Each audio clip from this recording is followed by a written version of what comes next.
Sir शुरू है।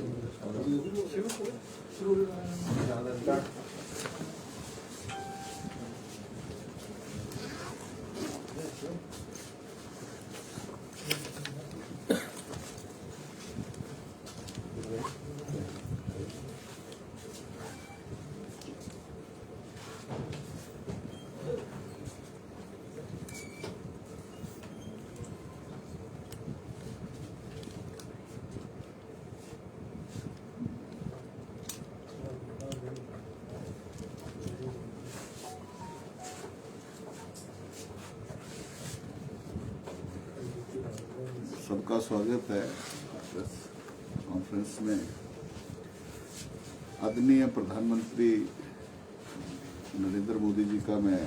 पूरे हिमाचल प्रदेश की जनता की तरफ से, सरकार की तरफ से और किसानों की तरफ से जो है वो बहुत बहुत आभार व्यक्त करता हूँ, धन्यवाद करता हूँ कि उन्होंने हमेशा किसानों के हितों को सर्वोपरि रखा है। क्योंकि आज़ादी के बाद हरित क्रांति इस देश के अंदर आई, उसमें किसान की उपज बढ़ी, लेकिन उसमें किसान की कभी जो थी वो चिंता नहीं हुई, जिसके कारण आज़ादी के बाद ये देश अनाज में आत्मनिर्भर हुआ। इस देश के अंदर दुग्ध क्रांति आई, उसमें आत्मनिर्भर हुआ, लेकिन किसान जो था वो आत्महत्या करने पर मजबूर रहता था, क्योंकि किसान की कभी सुध नहीं ली गई। और उसके चलते पहली बार इस देश के अंदर माननीय प्रधानमंत्री जी ने किसान सम्मान निधि 6,000 रुपये के रूप में जो थी वो छोटे सीमांत किसान को जो है वो उपलब्ध करवाई। इस देश के अंदर नई APMCs जिनका विस्तारीकरण के लिए जो है वो धन रखा, और प्राइवेट सेक्टर में भी अगर किसान अपनी फार्मर प्रोड्यूसर ऑर्गेनाइजेशंस बना करके अगर वो प्रोसेसिंग यूनिट लगाता है, अगर वो इस देश के अंदर अपने लिए कोल्ड स्टोर्स बनाता है और सीधे मार्केट में बेचने की व्यवस्था करता है, तो उसके लिए भी ग्रामीण अर्थव्यवस्था में 1 लाख करोड़ रुपए की किसान को सहायता देने के लिए जो है, इंफ्रास्ट्रक्चर देने के लिए धन की जो है वो व्यवस्था की गई। किसान की उपज मंडी तक पहुंचे, किसान की उपज जो है वो उपभोक्ता तक पहुंचे, किसान रेल इस देश के अंदर चला है। इस देश के अंदर जो है वो किसान को आत्मनिर्भर बनाने के लिए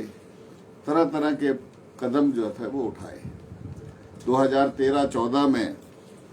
जब इस देश के अंदर भारतीय जनता पार्टी की सरकार आई, नरेंद्र मोदी जी की सरकार इस देश के अंदर आई, तो उसमें मात्र 71,280 करोड़ रुपया जो है वो खादों में सब्सिडी के रूप में जो था वो दिया जाता था। लेकिन जैसे जैसे मार्केट के अंदर रॉ मटेरियल के भाव बढ़े, सरकार के बस में उसके प्राइस को कंट्रोल करना नहीं था, उसके बावजूद भी किसान को उसी रेट के ऊपर खाद मिले, उसको अपनी तरफ से जो है वो पैसा ना डालना पड़े।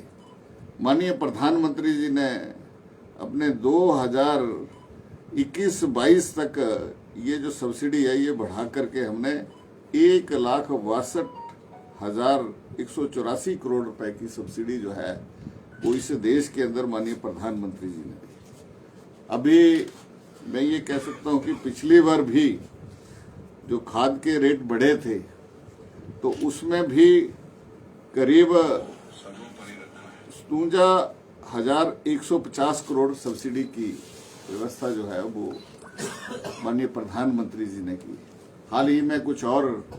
हमारी खादों के रेट जो है वो बढ़ने के कारण आज जहां पर जो सब्सिडी की जो व्यवस्था जो इस बार की गई है वो 60,000 60,939 करोड़ रुपया जो है वो अतिरिक्त सब्सिडी जो है वो इस खरीफ फसल के लिए, जो पिछली तो हम दे रहे हैं 57,000 करोड़ रुपए की सब्सिडी, लेकिन जो अतिरिक्त सब्सिडी जो है वो इस खरीफ फसल के लिए जो है वो माननीय प्रधानमंत्री जी ने जो बजट में व्यवस्था की है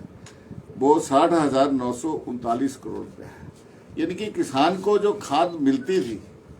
जिस भाव पहले यूरिया या अन्य जो हमारी जो दूसरी खादें हैं जो 1650 रुपए पर बैग हमने 2021-22 में सब्सिडी दी, और अब ये बढ़कर के 2501 रुपए पर बैग जो है वो सरकार जो है वो इसमें जो है वो सब्सिडी दे रही है। यानी कि खादों के दाम जो बढ़े हैं उसका प्रभाव जो है वो किसान के ऊपर नहीं पड़ेगा। किसान जो है जिस तरह से खाद पहले खरीदता था और फसल में डालता था, ताकि हमारी किसान की आय और उपज जो है वो दोनों प्रभावित नहीं होनी चाहिए, इस की जो व्यवस्था माननीय प्रधानमंत्री जी ने की है। मैं इसके लिए माननीय प्रधानमंत्री जी का ये सारा किसानों की चिंता करते हुए, किसानों की एक ऐतिहासिक होने के नाते मैं माननीय प्रधानमंत्री जी का बहुत बहुत आभार व्यक्त करता हूँ, धन्यवाद करता हूँ।